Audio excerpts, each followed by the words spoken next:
So thank you so much for joining us this evening. My name is Brian Fabian. I'm a professor in the Mechanical Engineering Department at the University of Washington. I'm also the Associate Dean for Academic Affairs in the College of Engineering. So what does the Associate Dean for Academic Affairs in the College of Engineering do? I work with students, undergraduate students, graduate students, admissions, fellowships, scholarships. I take care of them. That's my job. And so today we are embarking on a new strategy. You are the inaugural group of alumni and friends from the University of Washington College of Engineering that we have invited to a lecture like this. We have this type of engagement in the Seattle area quite often, and we are exploring having more events like this around the country. So you are the guinea pigs.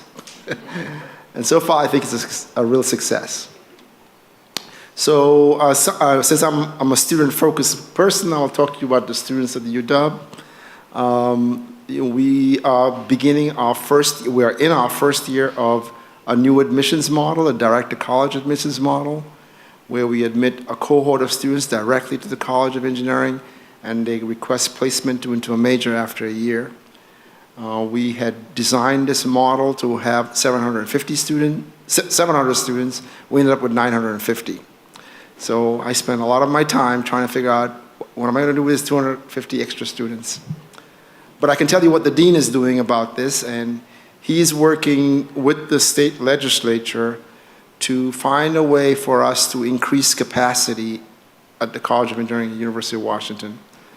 We are being recognized as an elite school for engineering, and so there's a high demand for our majors. Lots of students want to come to the University of Washington, and we want to be able to be in a position to meet that demand. So the dean is working with the legislature to increase capacity, and we're hopeful that they will respond. But then what happens? You get the funds to increase enrollments, and you're going to need more faculty to provide the teaching. And where are you going to put those faculty? So you need more buildings to put the faculty. And so one of the cornerstone of our current fundraising campaign is to raise funds to support the building of a new interdisciplinary engineering building that will support mechanical engineering, civil and environmental engineering, and the student experience. We have had some great success using that model. We have just opened the new Bill and Melinda Gates Center, which is home to the computer science program, computer science and computer engineering. And that was done with collaboration of the state as well, the legislature. And we will be increasing enrollments in the computer science and computer engineering programs. And so we know that we can be successful in that model, and we'll be continuing to do that with the other engineering disciplines. And because we have changed the direct-to-college model, we have a new opportunity now to build out our engagement with our students and provide them for the first time a 4-year engineering education experience, end-to-end, from the first year to the final year. And one of the things that we're doing that we'd love to do is have our students practice engineering abroad. It's not study abroad anymore. We really want them to engage in finding engineering solutions while they're still students at the University of Washington. And we're fortunate enough at the University of Washington to have somebody like Dr. Julian Marshall, who is going to present today about some of his work in that area. When I met Julian a few years ago, and he described to me what he was doing, I knew what we had to do as a college, that our eventual goal is that the majority of our students actually have an opportunity to practice engineering abroad. Not just doing engineering for us, but engineering for the communities that they're going to engage in. Learning their language, learning the cultural sensibilities, that we want our students to be world leaders, and they have to engage with the rest of the world. So it's really my pleasure to introduce Dr. Julian Marshall to describe some of the work he's doing.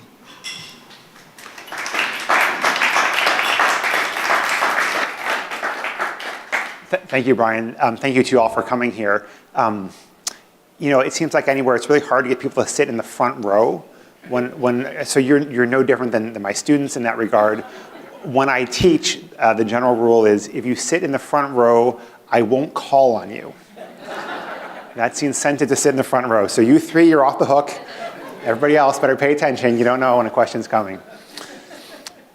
So thank you for coming this evening. I'm really pleased to be here to describe this new program at the University of Washington. It's called the Grand Challenges Impact Lab. It's a study abroad program during the winter quarter, 10 weeks overseas, where students have an opportunity to apply their engineering knowledge to problems and solutions in Bangalore, India. And so we invite them to describe a new startup, a for-profit or not-for-profit venture that they could see, that they envision in teams, working with local organizations to address a problem in Bangalore. So I'm going to start this evening actually with a couple questions. So I have this question up here as part of my title, can social entrepreneurs save the world? So I use the term social entrepreneurs, meaning applying the principles of entrepreneurship to social, health, environmental type problems. So I'm just curious, how many people we're here in Silicon Valley? How many people here are entrepreneurs or involved in entrepreneurial endeavors? Okay, a few of you. And I'll be talking about India. So how many people have been to India here? Okay, oh, more people. Okay, great. So you'll be familiar. Some of the pictures you see here, you'll recognize. I want to start this morning with two stories. And the first story is my story and how I started this program. So this is a picture of me from a couple decades ago. I was living in India at the time.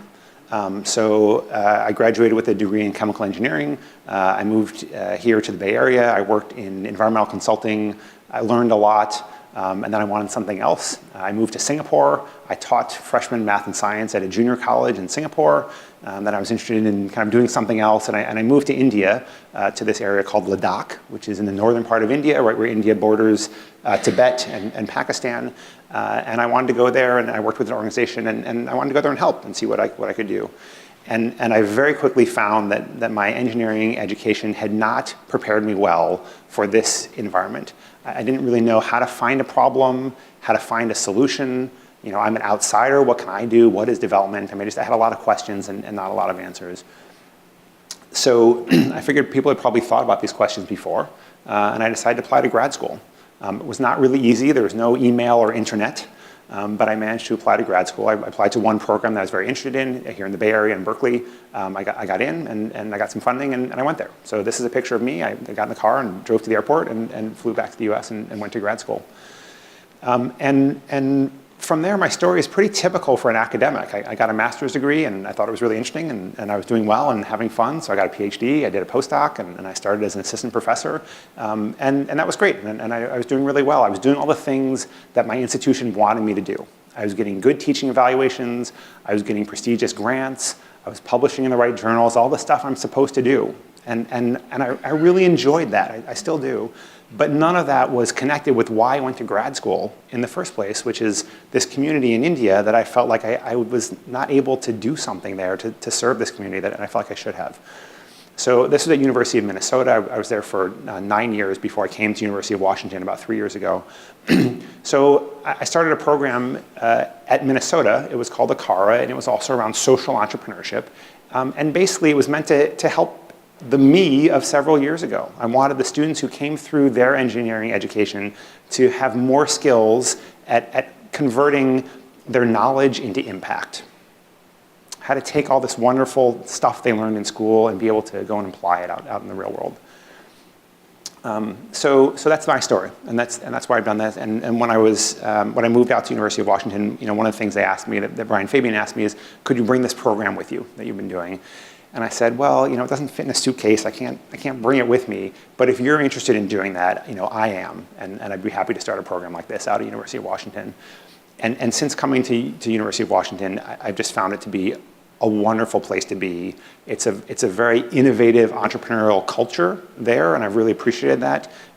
Some organizations and bureaucracies tend towards no. Whatever question you ask, they tend towards no, and some tend towards yes. And I've really found University of Washington to be just a marvelous place for proposing new ideas. When I go with a crazy harebrained scheme to Brian, and I'll hear, hey, have you thought about this? You should go talk to this person. It's a very supportive environment, and I really appreciate that about the culture. That's one of the reasons why I decided with my family to move to Seattle from Minnesota. We're very happy in Minnesota before we came to the University of Washington, and it's been just a great move. So that's the first story. The second story that I want to tell you is about our customer, about the students. So this story, like many good stories, begins with once upon a time. So once upon a time, there was a student at the University of Washington. Her name is Bujin. She's a real student. And she was a very passionate, motivated student. She is. Like many young people, she's idealistic. She wants to go out and change the world. And she does well in classes. That's what you should know about her. And so every day, she does what students at University of Washington do. They go to class. On the weekends, they study. Or they party, they go explore the mountains. She gets good grades. She's doing the things that are expected of her. Her parents are very proud, but she's not sure how to make the connection between what she's learning in school, what she's doing in school, homeworks and exams and problem sets, and what she wants to do, which is go out and save the world, go change the world somehow. She wants to go make her mark. And so there's this disconnect, even though she's getting really good grades, she kind of has this question in her mind. Until one day she learned about our program, the Grand Challenges Impact Lab. So we advertise our program. We're a study abroad program. We're on the study abroad website. We're on social media. If you want to follow us, we're on Facebook and Twitter and Instagram. When we have this program, we've done this twice now. We did it last year, and then we did it this year. It's in the winter quarter. So we just finished our second quarter of doing this. We put up posters around campus. And in Bujin's case, her roommate saw one of our posters and said, oh, hey, Bujin, you'd be interested in this. And Bujin came to an information session, learned about it, and she decided she might apply to our program. In doing study abroad, the cost of going abroad is not that much more than if you stay at University of Washington. In fact, if you're an out-of-state student, depending on where you are, it could be comparable or actually less. And in her case, she received a scholarship. And so that made the finances work for her. This class counts as engineering tech electives. So that also really helped her. It didn't slow down her advancement to degree. So she decided to do it. So because of that, she went to India with us. As part of the program, she was placed on a team focused on an issue that she cared about. So her team was focused on water. These are interdisciplinary teams. Of course, grand challenge problems. These are things like climate change, food security, water and sanitation, air pollution, low-income housing. These are really big problems. They're too big for any one discipline. And so we try to bring multiple disciplines together around the table, and you want to think, what do I know, what's my expertise, and how can I contribute to an interdisciplinary team? So she had a chance to come to India, learn about this problem, learn about water, and be challenged, as I mentioned, to identify a problem, identify a customer who faces that problem, and to propose a solution. She also worked with an organization in Bangalore very closely. Every day she was in this organization. She had to do a project for them that helped her to learn about this problem. She learned that some of her solutions were probably not great ideas from her mentors and from the faculty who were there. And she kept working on it on her team more and more until she came to the solution that her team proposed at the end of this class. So they have a 2-minute video. I'm just going to play this video. This is the description of the problem that they've identified and their solution to it. The first few moments is a news clip, and then it switches over to their voice. GCIL has hit the panic button for many cities in India, and the city of frothing lakes, Bengaluru, finds a mention on that list. Now faced with the possibility of its groundwater table drying up as early as 2020, concerned citizens and activists are urging the government to act. Bangalore, it's time to talk about water and what you can do to help. It starts with Shankar. He and his crew of 5 are Manuvadars, the traditional well diggers of India. These underutilized laborers could be Bangalore's solution. For generations, Manuvadars have dug open wells. When it rains, water is directed into these wells instead of running off of roofs and streets. Here, the water naturally infiltrates and recharges the heavily stressed aquifers. Shankar and his crew have helped many communities across Bangalore. In Mallaswaram, they rehabilitated an old open well with rainwater, resulting in the recharge of 2 nearby bore wells. The Manavadars can supply you with an opportunity to recharge the aquifer beneath your home and gain potential year-round water access.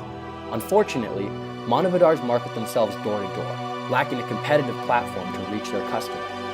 We are well connected. Our goal is to bridge these skilled well diggers with a larger, more consistent market. Through our simple website, we reach a wider customer base directly and charge a commission-based percentage for this service. Our decentralized model allows well diggers to set their own quote and facilitates business person to person. We eliminate the exploitation of large contractors and allow customers to rate a service after it's been completed. If you want to help recharge Bangalore's water table, you can find a traditional well digger on our website. Simply choose if you want a well, a rainwater harvesting system, or both, and fill out your address and contact information. A list of well diggers closest to you will be provided, as well as an interactive map showing locations and scope of previous projects. Well connected, where tradition meets sustainability.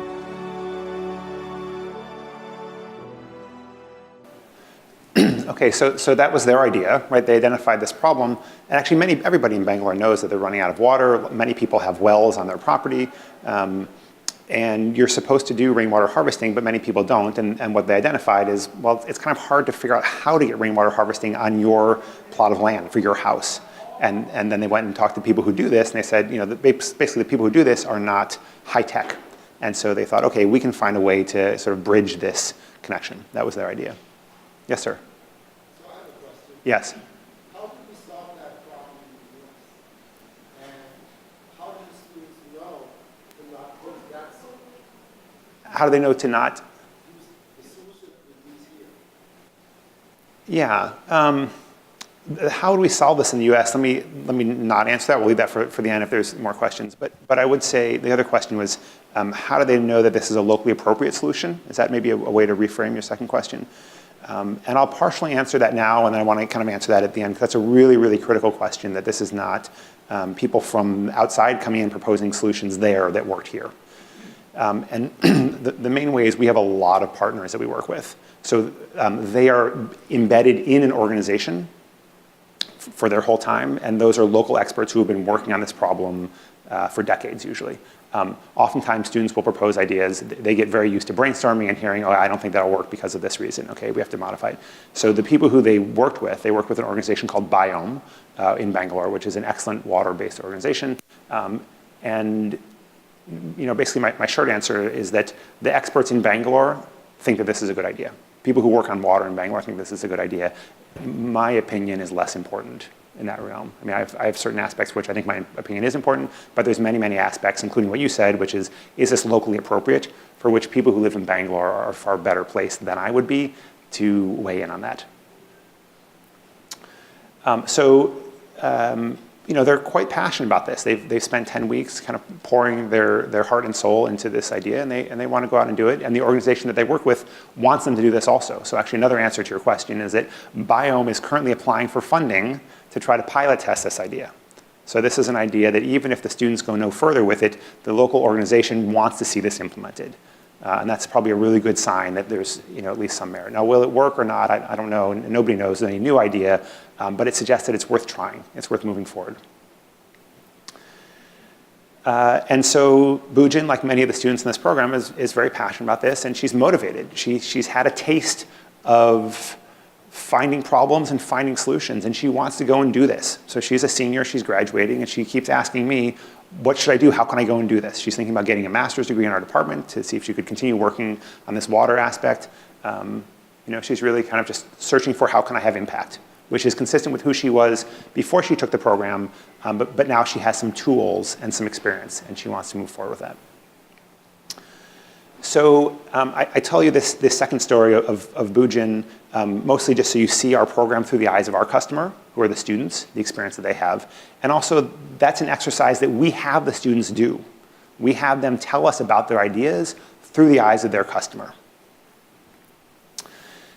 So this is our program. The Grand Challenge is Impact Lab. What we ask students to do is identify a problem and design a solution. We tell them you have to collaborate. Of course, these problems are too big for any one discipline, and you need local people on the ground, local mentors. And at the end, they can pitch their idea for funding. So what their idea is, it could be a for-profit or not-for-profit venture. It can be a product or a service. It could be a website or a cooperative. I don't care about any of that. I don't care the format that it takes. I care that they've articulated the problem through the eyes of their customer and that this meets an unmet need in their customer's eyes.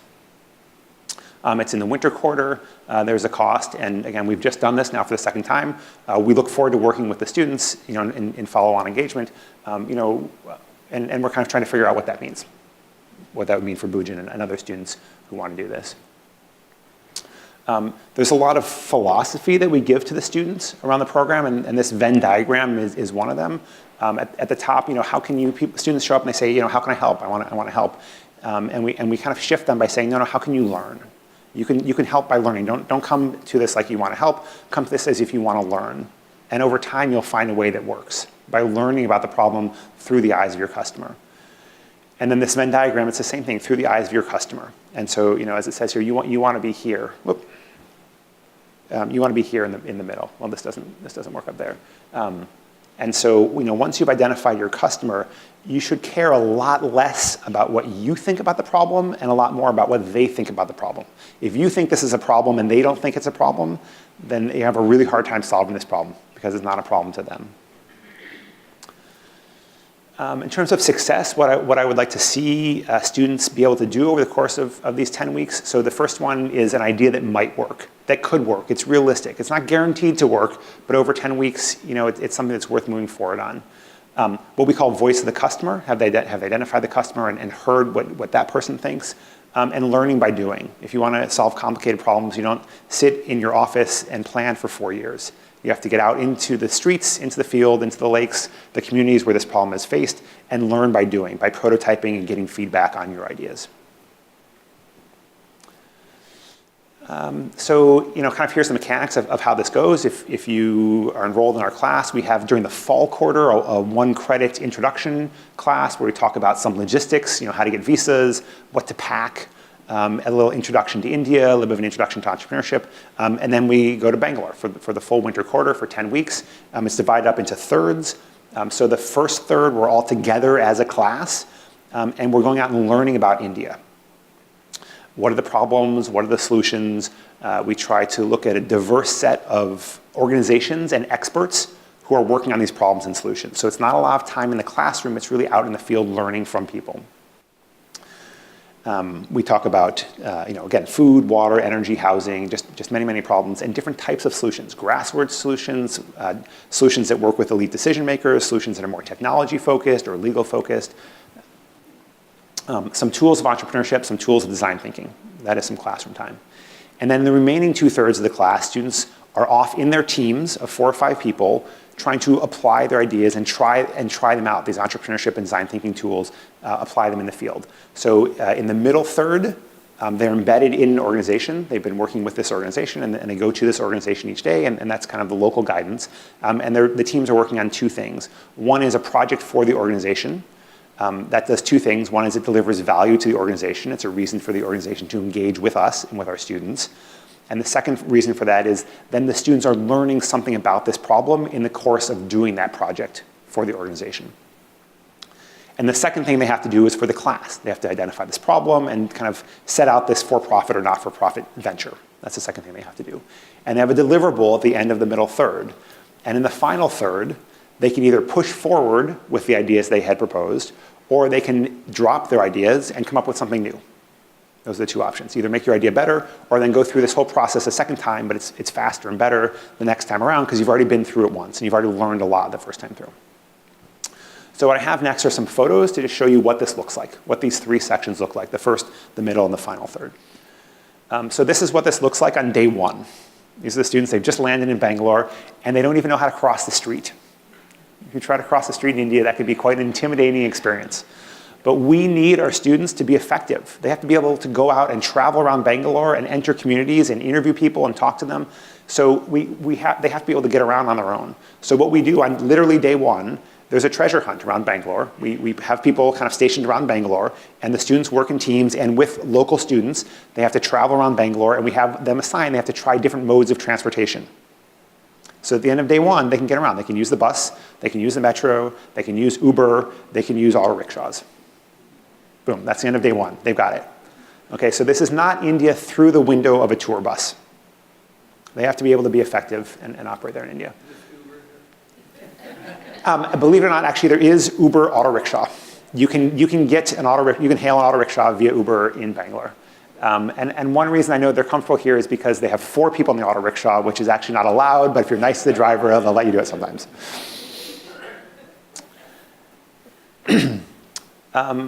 So this is another picture from the first few weeks. That's Aditi from Biome, from this organization that focuses on water. We're here right next to a lake that they've worked on cleaning up.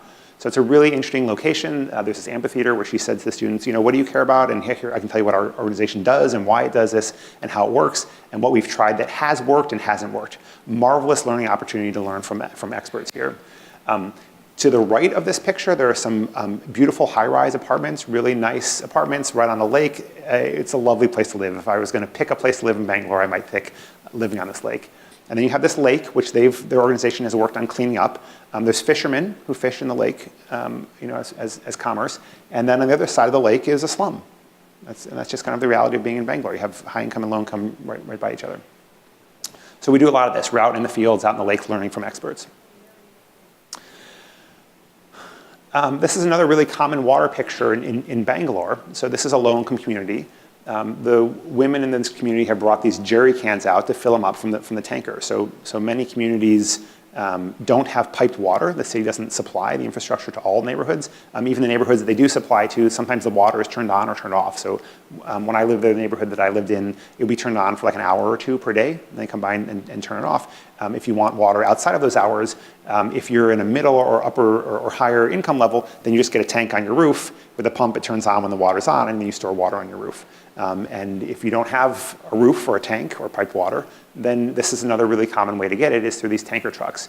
So tankers come through. It's obviously much, much more expensive to deliver water via truck than via pipeline.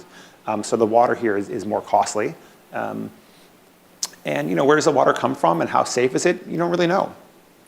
If you ask the World Health Organization, they will point out that millions of people per year around the world are dying from unsafe drinking water, mainly because infants get diarrhea and they can't recover from the dehydration of that. So, I put this photo up because, if we look at this and we think, oh, how safe is this water? Could we improve on the situation? What really matters is not my opinion of this or what I think should happen, but the women here who care about their families and this is their option for water, what would work for them? This is the system that's in place right now. Any idea that the students come up with, this is the competition, the no change. And this tanker driver, where does he get his water from? How does he work? How does that system work? So this is going to a landfill. And we walked at this landfill. In theory, this landfill was closed. While we were there were trucks that were coming and delivering trash and dumping it there. And we asked the people who were giving us a tour, what about those trucks? And they said, oh yeah, it's nothing, really, it's nothing. There were kind of kids running around here trying to find plastic and other recyclables for money, and the guards are kind of trying to shoot them away and throwing rocks at them and whatnot. And in a landfill in the US, you have to collect the methane. There's no methane collection here, so it just escapes out into the environment. Or in some places, there are these open methane fires as we walked to this landfill that are just burning. It's like a volcano, just these fires you walk by. So, the point is, if you are interested in solid waste issues in India, you kind of have to go there and learn about the reality of what's happening on the ground. This was in the morning. In the afternoon, we went to a low-income community that does recycling. Basically, those are communities that sort out the plastics and try to deliver value from that waste. So we do a lot of stuff in the first 3 weeks. Here's just kind of a few more pictures. There's some prototyping up on the upper left.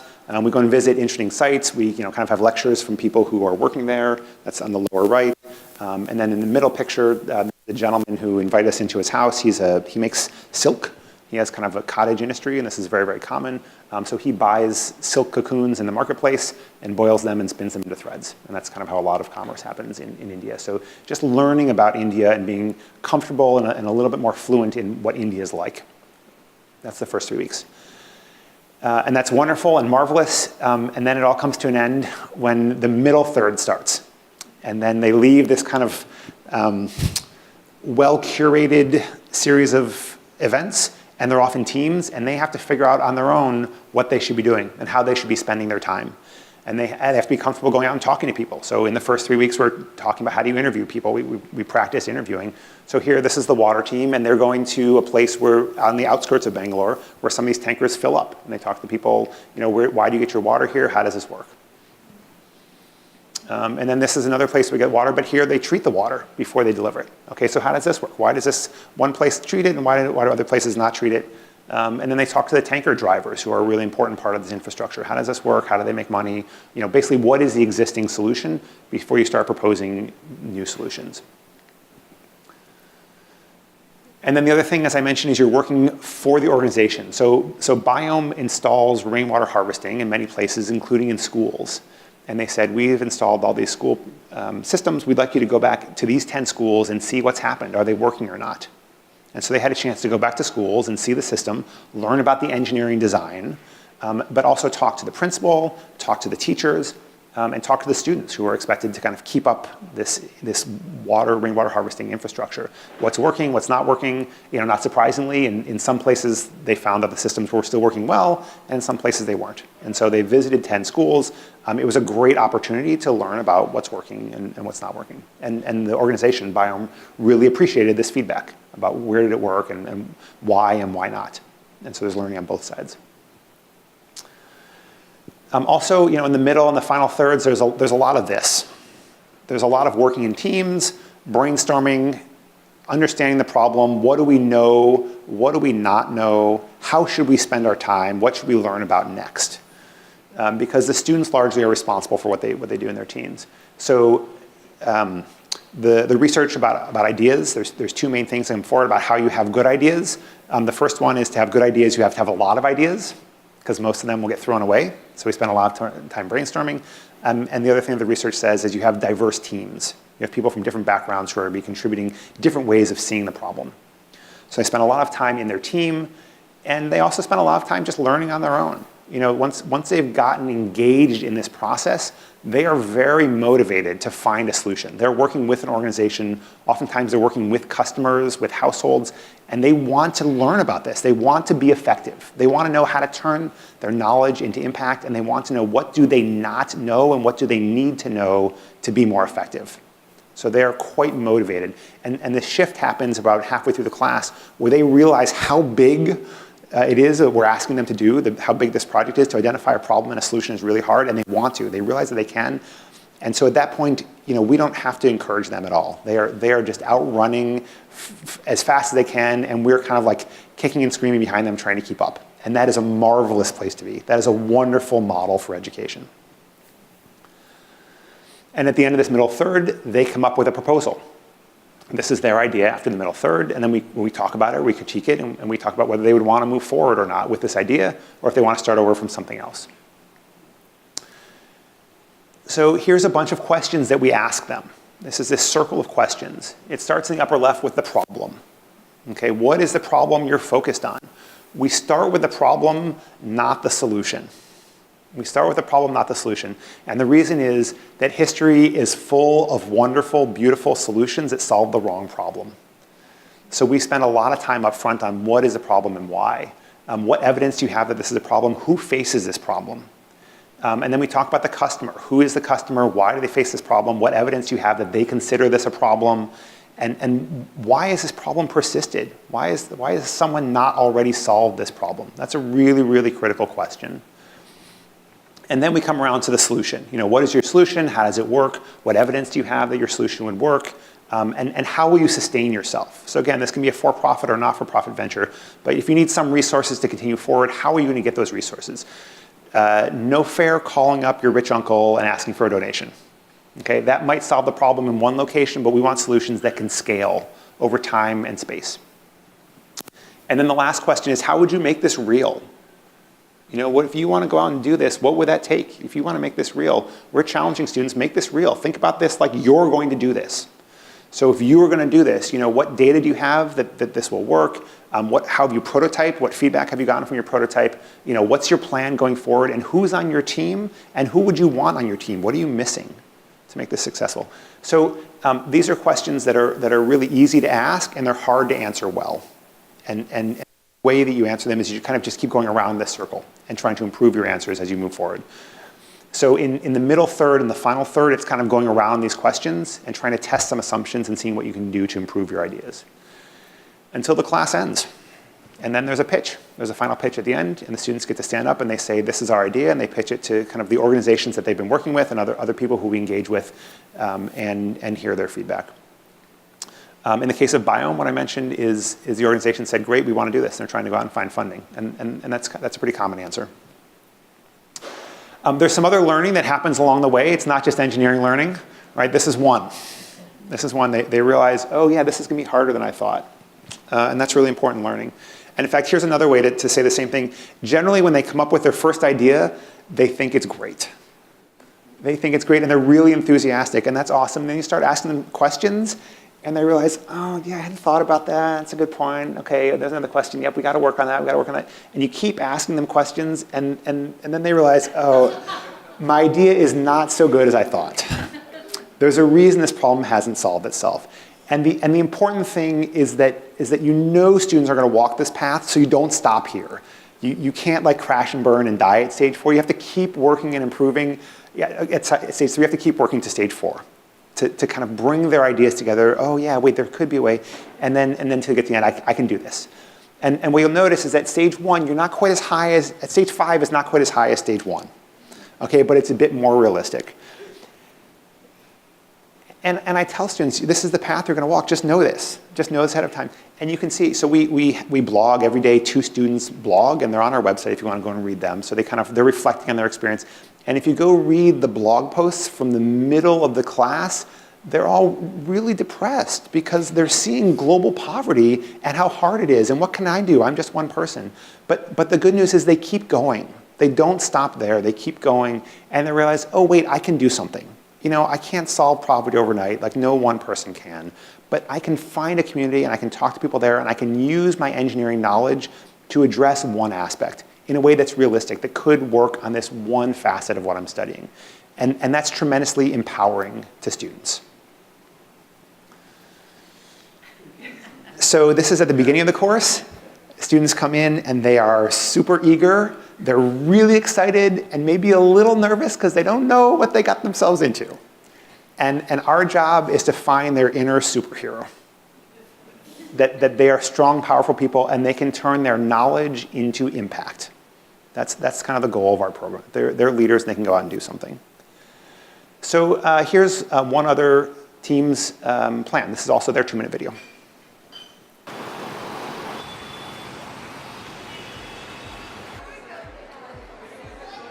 This is Indira.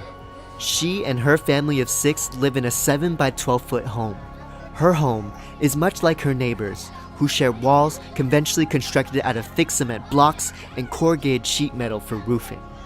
During the dry season, their home overheats. During monsoon season, floods invade their home up to knee-deep heights, leaving their family with soiled belongings and sleepless nights. Millions of families are just like Indira's who seek to revitalize their homes. Unfortunately, many do not have the financial means to hire formal contractors, nor the time or resources to build safely on their own. Conventional construction depends on unsustainable practices like raw material extraction. Bangalore alone generates over 3,500 tons of construction and demolition waste every day. That's where we come in. We are Hanuman, a consulting firm committed to integrating upcycled materials into the housing sector. We link a market of underserved, low-income households to alternative materials to provide low-cost, sustainable building solutions.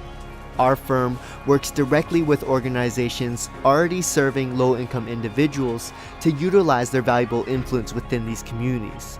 We start by implementing a training program within organizations on how to create and establish their own housing sector. Then, we offer an annual subscription-based website that features our design manual and an exclusive network of housing development partners. Because of this, organizations now have an established revenue stream to sustain their work, and people like Indra now have the resources to rebuild a more livable home. Our work bridges underserved communities to an ever-growing network of innovators in the housing sector. Because at Hasurumane, we believe that the best homes are the ones that are built together.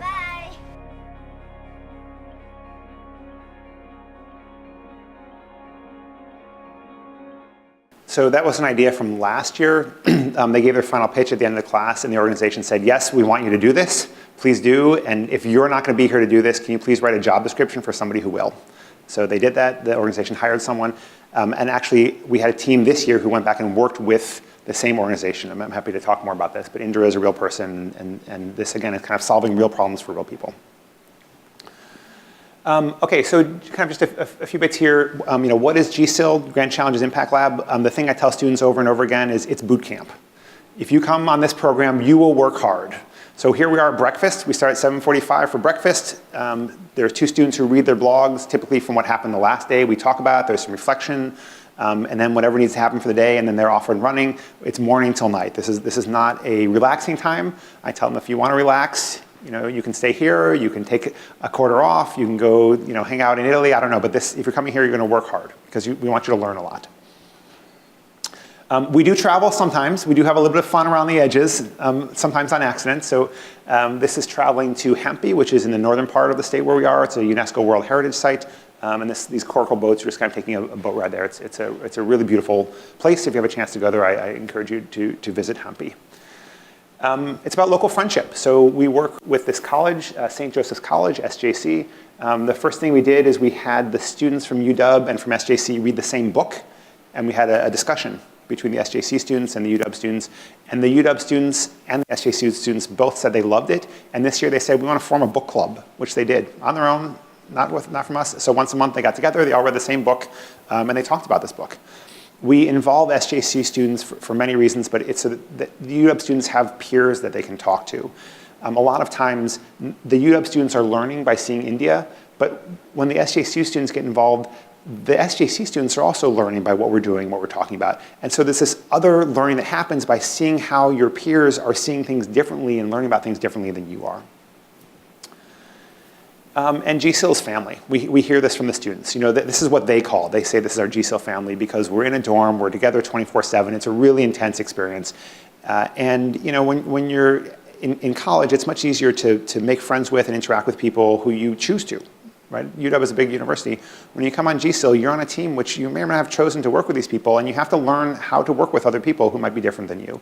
And students tell us that's a really valuable part of the experience, is learning to be in this community with this family and working on a team and getting used to working with people who are different than you.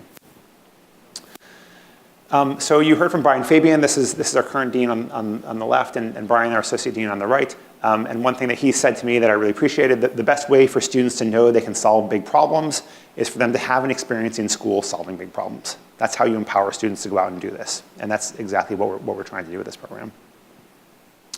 A couple questions, I'll close here, that commonly get answered, that I get asked. So one is, why Bangalore? And there are a long list of reasons why we go to Bangalore.